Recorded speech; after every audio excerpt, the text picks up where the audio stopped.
Hi, and welcome to Focal Point.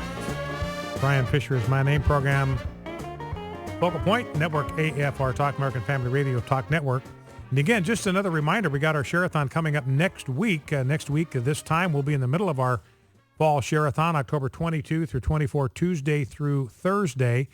And because you guys have been so generous as a listening audience and so faithful, we only have to pause 2 times a year for 3 days each time to solicit your support, to financially partner with us to keep this voice on the air, because you have been so responsive and so generous and so faithful. I cannot tell you, what it means to us that the other 359 days a year we can focus on content.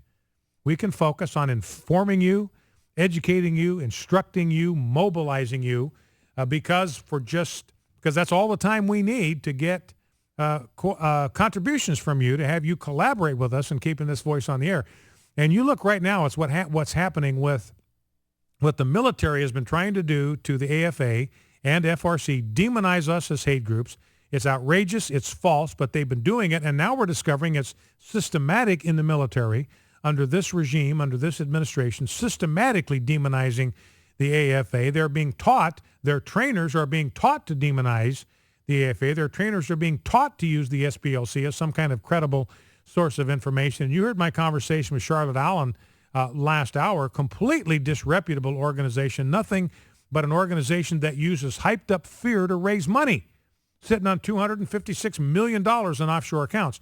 But what this tells us, ladies and gentlemen, is how important AFA is and how important the message of AFR Talk is. They wouldn't be coming after us if they weren't afraid of us. Remember, Ted Cruz says you can always tell who the left fears by who they go after. They're not going after Lamar Alexander. When's the last time you heard anybody on the left going after Lamar Alexander? When's the last time you ever heard anybody on the left going after John McCain? They got him right where they want him. When's the last time you ever heard anybody on the left going after Mitch McConnell, going after John Boehner? They got him right where they want him. So they're training all their ammo on the groups and the organizations like Ted Cruz and others who actually represent some kind of legitimate threat to their agenda. And AFR Talk, American Family Association, we are in the crosshairs. So that is evidence that this organization is making a difference for the values that you and I care about. So we could use more volunteers to help man the phones next week, and encourage you to consider making a donation next week, Tuesday through Thursday, if you want to become a Share-a-thon phone volunteer. Great opportunity to be with other supporters of AFR Talk and the American Family Association. Opportunity for us to meet you. Call Deanna. You can call 800-326-4543, extension 204. That's 800-326-4543, extension 204. Deanna will be glad to help you pick a shift that works for you, or multiple shifts that work for you. You can pick the day. You can pick the shift. Love to have you help us out. 800-326-4543, extension 204. You can also go to afr.net and sign up there. Well, let's go back to the phones. Got some people that have been waiting patiently. Let's go to Johnson in Indiana. Welcome to Focal Point with Brian Fisher. What's on your mind? Hello? Yes, go right ahead, Johnson. You're on with Brian Fisher. Hello, Brian. I'm long-time listener, huge fan, and your ministry is a blessing. I was calling to, because I'm in the military, and this about putting you guys in those groups, that's really alarming, because now it's kind of questionable, me going in, like, I wonder what I'm going in to be fighting for. Yeah. Well, and let me ask this question, Johnson. You yourself are a believer. You listen to this network, and you wouldn't unless you appreciated what you were hearing here. Are you sensing a change? I mean, I've sensed a real change in the military environment since this commander-in-chief has taken over, a real hostility toward Christianity and Christian values. Have you seen that yourself? Have you kind of seen a shrinking of religious liberty and religious expression in the military since you've been in? Yes, sir.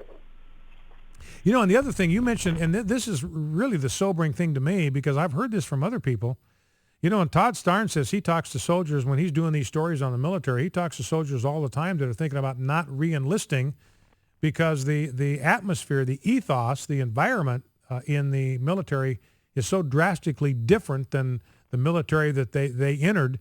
And, it's a sobering thing what you just said, Johnson. It raises questions in your mind about what you're fighting for. I mean, you go into the military, you're prepared to risk your life, and you start asking yourself the question, what am I fighting for? I mean, that's a pretty sobering thing to hear a soldier say. Yes, and I also have a friend who's retired from the Navy, and from the time that he went in, the time that I've been in, it's pretty alarming how this nation has completely done a complete 360 from what it was founded on. Yeah. Well, listen, I appreciate your call, Johnson. I appreciate your service. And, we're obviously hoping and praying that guys like yourself that share our values will hang in there as long as you can. And ladies and gentlemen, I want to make this point about 2016 because we don't know who the presidential candidates are going to be. We don't know how that's going to turn out. This is not about party affiliation. I'm not trying to drum up support for any particular party. But ladies and gentlemen, it is imperative. I mean, you're hearing it in Johnson's voice here.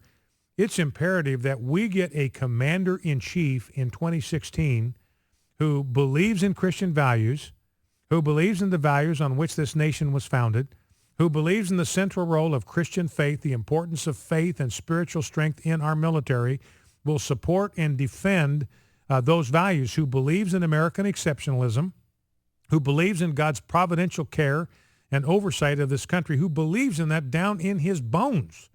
That's what we need in the commander-in-chief, because we've got guys that are thinking about not re-upping. The military has changed so drastically, they're not sure they want to stay in and keep defending the values that are now being enshrined in the military. And that's extremely alarming, because these are the people we depend on to protect our liberty and our freedom. All right, Johnson, thank you for the call. I appreciate that very, very much. Let's go to Michael in Jackson, Mississippi. Michael, welcome. What's on your mind?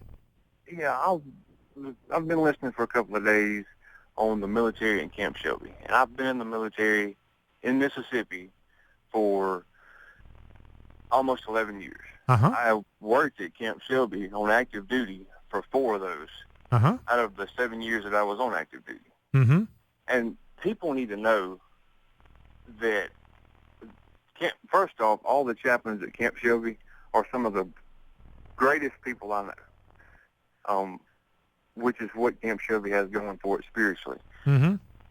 But the link between being a soldier in the military and the link between being a soldier in God's army are so close that people wouldn't understand. Mm-hmm.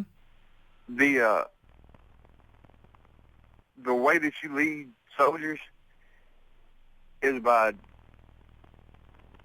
mentoring them. Mm-hmm. And when a young soldier that you get off of the streets comes in and wants to know, why am I risking my life, and what should I do, and how should I prepare for this, and you can't tell them that you need to talk to your maker, you need to talk to God, you need to ask him what you need to do, you need to get right with him. Mm-hmm. And for an organization to put a name on another Christian organization saying that it's a hate group, well, if you can't talk to your soldiers about God and lead them how they're supposed to be led, then what purpose are you serving in the military at all? Yeah. And a lot of the reason why people like myself and several other people in the military are still in is not because so much as our country or defending or anything like that. It is because of those young soldiers we deal with every day. Mm-hmm. And we see a lot of them go from a young, lost kid who joined the military to do what he saw in the movies to a grown man who understands about God, understands what it is to lead, and understands what it is to go in society and be productive.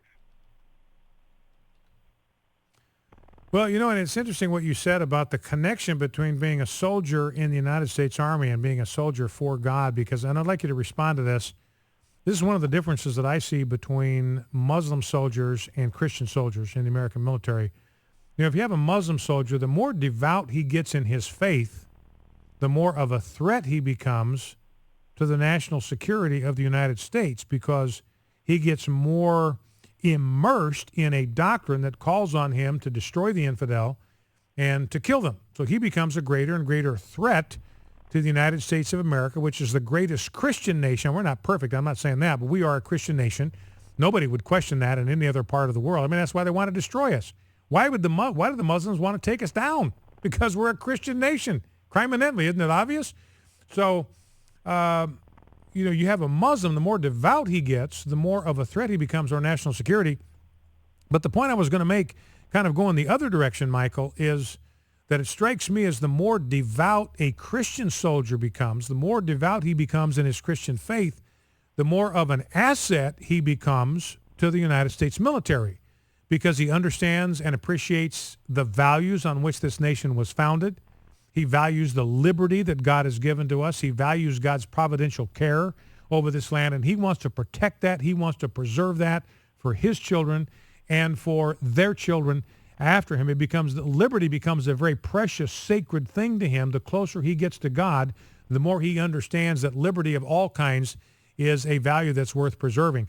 So is that kind of the similar sense that you have, the more devout, and one of the reasons why we need to maintain active chaplains, Christian chaplains in the military, is this is a tremendous asset to military service and to our national security? Absolutely. I mean, a chaplain in the military is not just someone who talks about God. It's someone you bring your problems to. And say I'm having a hard time dealing with this, or I'm having thoughts of doing something bad to myself. And they will guide you and show you which way you need to go. And there are even programs that you are supposed to take this person if they're thinking unpleasant thoughts to a chaplain so he can talk to them. Mm-hmm. I mean, to go back and label it, the military try to label them like AFR, that is just, it's horrible. All right, Michael, listen, I very much appreciate your call. Thank you for listening, and thank you for your words of support. And, we found out about this Camp Shelby thing through a soldier who listens faithfully to AFR and contributes to this ministry, and was appalled at what he was hearing because he knows how grotesquely wrong the accusation is. That's why George Washington commanded his soldiers to attend divine service. He knew that our military cannot be militarily strong unless it is spiritually strong. Focal Point AFR Talk.